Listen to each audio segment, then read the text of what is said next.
Good morning, students. Welcome back to the online sessions of class 8 science. I hope you and your family will be safe in this pandemic situation. So I requested to you, just don't go unnecessary to your homes outside. And if it should be necessary, use the face mask covers, always take sanitizers with you. And when you are in the home, always wash your hands within 20 seconds is a specific time of interval. So stay home and stay safe. But while in a stay home, you always need a digital medium of learning to increase your knowledge in these recent times of the pandemic. Now, students, let's today discussing about the new topic of your science chapter number 9 is a part of biology reproduction in living organism. Now, first of all, if discussing about the generally a part of the living organism, there is a certain life process are there. Like what is called digestion, absorption, excretion, assimilation, control, coordination, movement, reproduction. These are the generally parts of the life process in which these are the fundamental activities which each and every living organism have to be performed to survive their life onto this environment. अगर किसी भी living organisms को अपने life को इस environment में ecosystems के अंदर अगर सर्वाइव करना है तो उसको सारी प्रोसेसेस करनी पड़ती हैं, जिसमें डाइजेशन जरूरी है, एसिमिलेशन जरूरी है, एक्सप्रेशन जरूरी है, मूवमेंट जरूरी है, कंट्रोल कोऑर्डिनेशन जरूरी है, रिप्रोडक्शन जरूरी है, ग्रोथ जरूरी है. These are the topics which are very fundamental activities which is perform by each and every living organism. इसको हम लाइफ प्रोसेस कहते हैं. उसमें आता है वर्ड रिप्रोडक्शन. रिप्रोडक्शन क्या है? Generally, each and every living organism have a specific time limit in which they have to survive on this ecosystem. हर एक living organism का एक specific time limit होता है जिसके according to वो इस environment में, इस ecosystem में अपने आप को survive करता है. And in specific time of interval they have to be died. एक time interval पूरा होते हैं, उनकी life जो होती है, उनकी journey जो होती है वो complete होती है. So each and every organism who have been born they have to be died at a specific time interval. तो क्या होगा कि to maintain their species on to the environment, अपनी स्पीसीज को एनवायरनमेंट में मेंटेन करने के लिए they need to be reproduce same type of species, that is called reproduction. अपने जैसे स्पीसीज को नया प्रोड्यूस करना उसको हम कहते हैं रिप्रोडक्शन. ओके, तो same type of species that is produced by each and every living organism to maintain that species on to this environment, this are the process is called as a reproduction. Now species मतलब क्या होता है पहले वो समझते हैं. Now species is the group of the individuals of the same kind can be reproduced. Species is the group of individuals which is same kind of reproduce. जैसे हमके बर्ड्स अपने जैसे नए स्पीसीज को प्रोड्यूस करेंगे, एनिमल्स अपने जैसे नए स्पीसीज को रिप्रोड्यूस करेंगे, ह्यूमंस अपने जैसे नए स्पीसीज को रिप्रोड्यूस करेंगे. So this is generally part of the reproduction and it's called species. So in the previous class of standard 7 you generally discussing about the process of reproduction into the plants. You discussing about how the reproduction that can be taken place into the plant, जिसमें वो पूरा concept आता है ovary, ovule, fertilizer, stigma, pollen grains, pollen tubes जो move करते हैं एंडोजन से stigma के अंदर. पूरा प्रोसेस जो प्लांट्स का है ये प्रीवियसली हमने डिस्कशन किया हुआ है. So in the class 7 you already discussing about the reproduction process that will be taken plant into the plant. Therefore first we recall कि what is the part of the reproduction and what is its importance. कि reproduction क्या है और उसका importance क्या है, पहले हमें ये समझना पड़ेगा. So जैसे लाइफ प्रोसेस के बारे में मैंने समझा कि लाइफ प्रोसेस जिसमें न्यूट्रिशन आता है, रेस्पिरेशन आता है, एक्सक्रीशन आता है, सर्कुलेशन आता है, ग्रोथ आता है, कंट्रोल कोऑर्डिनेशन आते हैं, रिप्रोडक्शन आता है, which generally takes each and every living organism have to be alive. But at a specific time of interval उनकी एज जैसे ग्रो होते हैं that should be old और उनकी एज जो है वहाँ पे खत्म होती है, they should be died. So reproduction is a part of the contribution to produce the same type of species to maintain their life onto the earth. तो हर एक ऑर्गेनिजम्स एक नए ऑर्गेनिजम्स को प्रोड्यूस करता है, उसको हम रिप्रोडक्शन कहते हैं. तो reproduction is one of the necessary part each and every organism have to be perform to making a specific species on to the earth. अपने जैसे स्पीसीज को अर्थ पे मेंटेन करने के लिए वो रिप्रोडक्शन में पार्ट लेते हैं. So it is a necessary part. तो रिप्रोडक्शन में अगर आप देखें तो उसमें दो तरीके की रिप्रोडक्शन होते हैं, टू टाइप्स ऑफ रिप्रोडक्शन. एक रिप्रोडक्शन जो होता है इसका कहते हैं मोड्स ऑफ रिप्रोडक्शन. एक होता है असेक्सुअल और दूसरा होता है सेक्सुअल. दो तरीके के रिप्रोडक्शन के मोड होते हैं. There are two type of mode One is called sexual reproduction, another is called the asexual reproduction. So there are many of ways by which the young ones or the new individuals that have to be produced from their parent organisms. ऐसे बहुत तरीके के methods और बहुत तरीके के techniques हैं जिसके थ्रू जो नए ऑर्गेनिजम्स होते हैं, new organisms can be produce from there parent organism. तो जो पेरेंट ऑर्गेनिज्म है उसमें से नए ऑर्गेनिज्म प्रोड्यूस होते हैं. जैसे फॉर एग्जांपल कुछ एग्जांपल्स डिस्कशन करते हैं. You know some hatch out of legs, some hatch out of eggs, like we discussing about the chicks and snakes. Chicks और जो snakes होते हैं, chickens जो eggs का formation होता है, chicks और जो snakes होते हैं, which are generally comes out from the eggs, egg में से वो generated होते हैं. Some are born from their mother like kittens, कुछ उसके मदर में से born जैसे kittens है, puppies है या human beings है, उसमें जो नए species born generated होते हैं वो उसके मदर्स में से जनरेटेड होते हैं, कुछ एग्स में से जनरेटेड होते हैं. Some are grow from their parents body, जैसे हाइड्रा, कुछ जो उनके पेरेंट्स बॉडी होते हैं, पेरेंट्स बॉडी में से नए ऑर्गेनिज्म जनरेट होते हैं, जैसे हाइड्रा. उसके अलावा दूसरे हम देखते हैं कि some generally split into the two main parts of their parent body and generate as a new organism. Parent body के न्यूक्लियस को डिवाइड करके नए ऑर्गेनिजम्स को जनरेट करना, जैसे एमीबा के अंदर होता है. जैसे बहुत तरह के डिफरेंट मेथड्स हैं जिसके थ्रू जो लिविंग ऑर्गेनिजम्स हैं वो नए नए ऑर्गेनिजम्स को प्रोड्यूस करते हैं as a part of the reproduction method. So as this are the different methods that can be broadly divided into the two main terms. ऐसे बहुत तरह के मेथड्स होते हैं जिसके थ्रू रिप्रोडक्शन करते हैं ऑर्गेनिजम्स, लेकिन हम इसमें दो तरीके के जो क्लासिफिकेशंस है broadly classified into the two main types of these formations of the reproduction, जिसमें एक asexual आता है और दूसरा sexual reproduction आता है. asexual reproduction और sexual reproduction. देखिए इसके questions as a part of differentiations में आते हैं. तो asexual reproduction का मतलब क्या है पहले वो समझते हैं. The sexual reproduction is only include a single parents or maybe a single parent that can be involved in the production of the new organism, उसको हम asexual reproduction कहते हैं. So a single parent is involved for the reproduction of new organism, that is called asexual.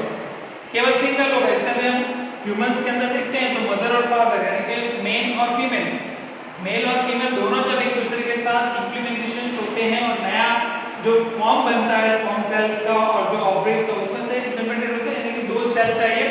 But asexual reproductions के अंदर which only include a single parent cell और उसके through नए organisms का रिप्रोडक्शन होता है तो उसको asexual reproduction कहते हैं. तो asexual reproduction cannot be include the male and female, it always include only single parent cell for reproduction of the new organism. जबकि sexual reproduction इससे थोड़ा डिफरेंस है. सेक्सुअल रिप्रोडक्शन के अंदर आप देखेंगे कि generally include both male and female, male और फीमेल का जो कंट्रीब्यूशंस होता है उसके जो जर्मिनेशंस होते हैं that can be take place in the sexual. तो मेल और फीमेल जहां पे दोनों पेरेंट सेल्स इंक्लूडेड होंगे वो सेक्सुअल होगा और जहां पे एक single cell of parent include होगा वो असेक्सुअल रिप्रोडक्शन होता है. तो जैसे मेल और फीमेल का जब इंप्लीमेंटेशन होता है, जब दोनों पेरेंट सेल एक दूसरे के साथ मैटिंग प्रोसेस में कंट्रीब्यूट करते हैं तो एक नए तरीके का फर्टिलाइज्ड सेल्स बनाते हैं जिसको हम जाइगोट कहते हैं. तो zygote is the one of the fusion product. क्या फ्यूजन प्रोडक्ट है मेल और फीमेल का?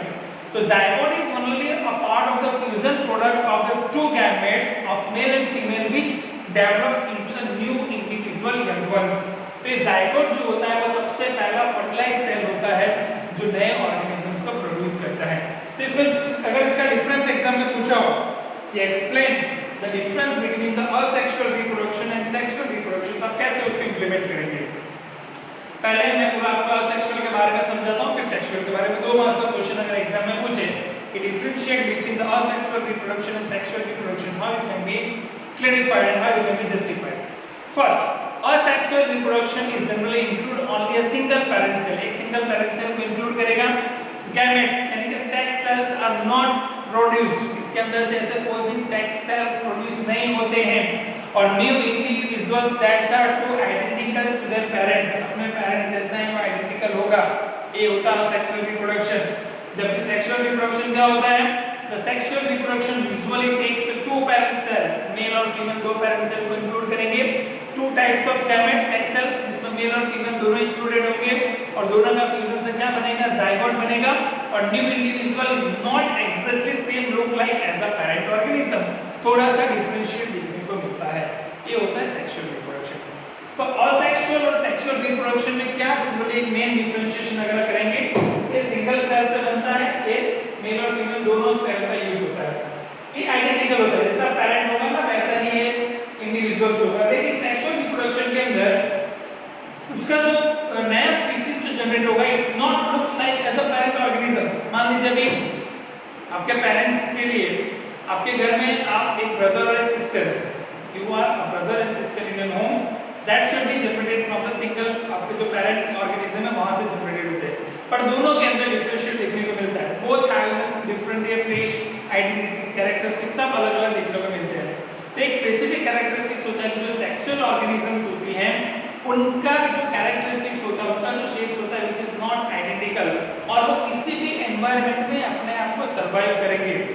जो असेक्सुअल ऑर्गेनिज्म होंगे can not be survive their life into the changes of the climate, लेकिन सेक्सुअल ऑर्गेनिज्म जो होगा वो किसी भी क्लाइमेट में अपने बॉडी को कंट्रोल एंड कोऑर्डिनेट कर सकते हैं, ये सेक्सुअल के अंदर होता है। तो this are the general differentiation between the asexual and sexual reproduction. चलिए अब ये थोड़ा सा डिस्कशन करेंगे आज जो है asexual reproduction in animals. Asexual reproduction in animals में आज दो टॉपिक हमें डिस्कशन करना है, एक है बाइनरी फिजन और एक है बडिंग मेथड, ठीक है, ये दो मेथड आप डिस्कशन करेंगे। First of all asexual reproduction in animals के अंदर आप देखिए तो जनरली अभी एक जो कांसेप्ट हमने डिस्कशन किया था कि animals there should be reproduce asexually by a number of methods like binary fissions है, बडिंग है या फ्रेगमेंटेशन है या रीजनरेशन, ऐसे अलग-अलग प्रोसेस है। The asexual reproduction in animals that can be seen by the different methods, अलग-अलग methods जो होते हैं उसके थ्रू हम इसके रिप्रोडक्शन देख सकते हैं।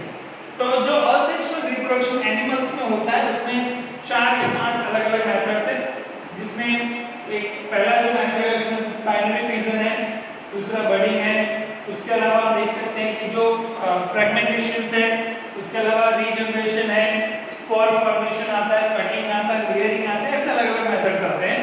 आपके बुक में दो है तो दो के बारे में डिस्कशन करेंगे, पर मैं आपको थोड़ा सा बाकी के जो मेथड है उसके बारे में भी हिंट दे दूंगा। तो asexual reproduction that can be seen into the different forms of the animals. So do you generally know कि the small animals having a unicellular, small animals like a hydra and the amoeba, how can be they produce the new organisms? What are the method of the reproduction of these animals? So this generally having a specific formation के animals में भी आप देखें तो दो तरीके के animals होते हैं, एक यूनिसेलुलर और एक मल्टीसेलुलर। तो unicellular organism having a specific single cell, एक ही सेल होगा, जबकि मल्टीसेलुलर ऑर्गेनिजम्स के अंदर मोर देन वन सेल होगा। तो दोनों के जो बॉडी का शेप होगा, कैरेक्टरिस्टिक्स होगा, सब डिफरेंशिएशन देखने को मिलता है। तो जो सिंगल सेलुलर जो है जिसको हम यूनिसेलुलर कहते हैं, जिसमें एमीबा एक फॉर्मेशन आता है, तो बाइनरी फिजन्स और बडिंग मेथड कैसे इंप्लीमेंटेशन होता है। तो बाइनरी फिजन्स के लिए ये जो फिगर मैंने ड्रॉ की है, binary fission into amoeba which is responsible, और बडिंग के लिए मैंने बडिंग इन हाइड्रा, ये दो चीजें मैंने यहां पे ड्रॉ की है। So how the budding process is a part of new organism that can B produce, अलग-अलग स्टेप्स में 1 2 3 4 एंड 5 कैसे जनरेट होगा, और बाइनरी फिजन एमीबा के अंदर कैसे प्रोसेस होगा। चलिए पहले समझते हैं binary fission amoeba which is given on the right hand side इस फिगर के लिए। सो एमीबा के लिए पहले तो बाइनरी फिजन अगर समझे तो amoeba is a unicellular organism. Amoeba कौन सा ऑर्गेनिज्म है? यूनिसेलुलर ऑर्गेनिज्म है। सो binary fission is commonly into the unicellular organism. जो यूनिसेलुलर ऑर्गेनिजम्स होते हैं उनके अंदर जनरली बाइनरी फिजन देखने को मिलता है, जैसे एमीबा। ये जो मेथड होती है जनरली मेथड्स के अंदर जो पेरेंट सेल्स होता है, पेरेंट सेल्स जो होता है वो डिवाइड होता है न्यूक्लियर डिवीजन के थ्रू, और उसके साथ क्या होता है साइटोप्लाज्म को दो अलग-अलग पार्ट में डिवाइड करता है, और साइटोप्लाज्म में डिवाइड करने के बाद क्या होता है कि उसके साथ एक नया ऑर्गेनिज्म जो है कॉन्स्टिट्यूट करता है, दो अलग-अलग फॉर्मेशंस यहां पे बनते हैं। तो दो डॉटर एमीबास यहां पे बनते हैं, इसको क्या कहते हैं? इसको बाइनरी फिजन। सो बाइनरी फिजन प्रोसेस के अंदर सबसे पहले जो पेरेंट न्यूक्लियस होता है, या फिर जो पेरेंट एमीबा, जिसको पेरेंट एमीबा जिसका न्यूक्लियस होता है, पेरेंट एमीबा क्या होता है उसके अंदर का न्यूक्लियस न्यूक्लियर डिवीजन प्रोसेस करता है, यानी न्यूक्लियस को दो पार्ट में डिवाइड करता है। अब न्यूक्लियस को दो पार्ट में डिवाइड करेगा तो न्यूक्लियस के आसपास साइटोप्लाज्म होते हैं, तो दोनों न्यूक्लियस के आसपास एक साइटोप्लाज्म का लेयर हो जाएगा, that is called the constriction. दोनों जो सेल्स बनेंगे एमीबा के which having a specific form of constriction, दोनों न्यूक्लियस और दोनों साइटोप्लाज्म उसके साथ जुड़ जाएंगे और कॉन्स्ट्रिक्शन के साथ दोनों एक इंडिविजुअल ऑर्गेनिजम्स में कंसीडर होंगे, that is called daughter amoeba जो पेरेंट एमीबा में से अनस्ट्रक्चर्ड हुआ है।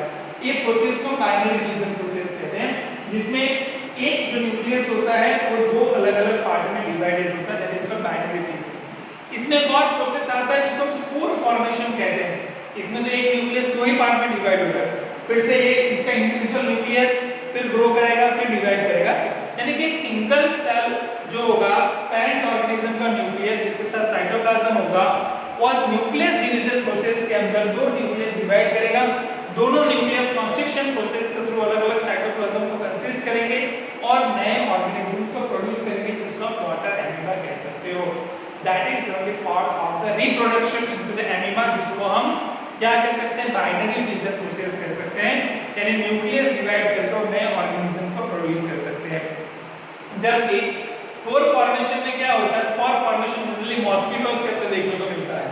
स्पोर फॉर्मेशन मॉस्किटोज में क्या होता है, उसका nucleus more than one form में डिवाइड होता है और एक से ज्यादा ऑर्गेनिज्म को एट टाइम प्रोड्यूस करता है। एक एट अ टाइम एक ही ऑर्गेनिज्म को प्रोड्यूस करेगा, पेरेंट ऑर्गेनिज्म एक ही ऑर्गेनिज्म को प्रोड्यूस करेगा, लेकिन स्पोर फॉर्मेशन के अंदर एक parent organism multiple of daughter organisms को प्रोड्यूस कर सकता है, वो होता है स्पोर फॉर्मेशन। जो स्पोर फॉर्मेशन में जो एक न्यूक्लियस होता है मल्टीपल फॉर्म्स में डिवाइडेड हो सकता है, उसका स्पोर फॉर्मेशन कहते हैं, राइट। चलिए दूसरा मेथड जो है असेक्सुअल का, वो है बडिंग मेथड।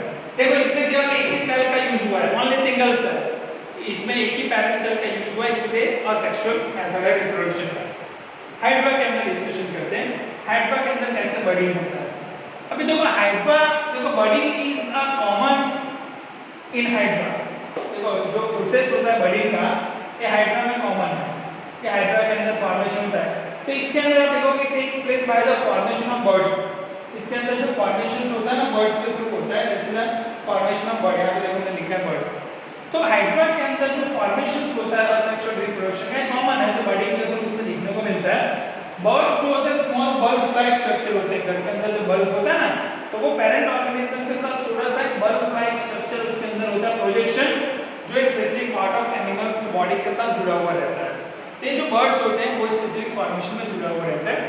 तो हाइड्रा के अंदर ए स्मॉल जो बल्ब लाइक स्ट्रक्चर जो होता है जनरली फॉर्म करता है, that is under growth of the form and creating a specific form of growth, और एटलीस्ट इसके बाद क्या होता है स्पेसिफिक हाइड्रा के स्ट्रक्चर के अंदर आप देखोगे यहाँ पे स्मॉल बल्ब लाइक प्रोजेक्शन होता है। अब ये स्मॉल बल्ब लाइक प्रोजेक्शन क्या होता है, फिर से एक नए ऑर्गेनिजम्स के अंदर प्रोड्यूस करता है।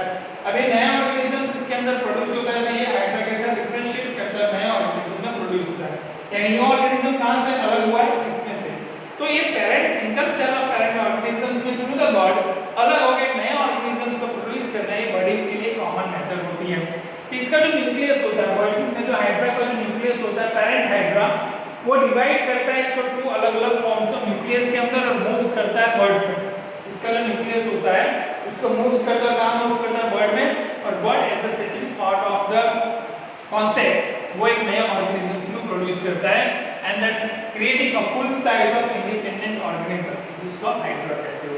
ये दो तरीके के मेथड्स ऑफ सेक्सुअल रिप्रोडक्शन देखने को मिलते हैं। उसमें भी एक और आता है रीजनरेशन। रीजनरेशन आता है, उसके अलावा हम देखते हैं कि फ्रैगमेंटेशन आते हैं। अभी रीजनरेशन में क्या होता है, जनरली प्लांट का किसी भी एक पार्ट को आप कट करके कहीं भी आप इंप्लीमेंट करोगे और उसमें से नया पार्ट जनरेटेड होता है, नया ऑर्गेनिज्म, उसको रीजनरेशन कहते हैं, क्योंकि वो क्या होता है एक सिंगल पेरेंट ऑर्गेनिज्म से बनता है। तो asexual reproduction generally it includes only a single parent cell, और उसका जो शेप होता है आइडेंटिकल, जो पहला शेप होता है उसके जैसे ही देखने को मिलता है। Clear? What is called asexual reproduction?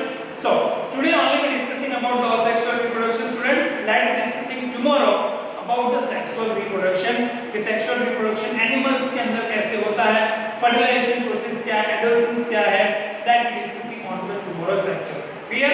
I hope today's sessions about the reproduction in animals, specifically about the asexual reproduction, आपको अच्छे से समझ में आया होगा।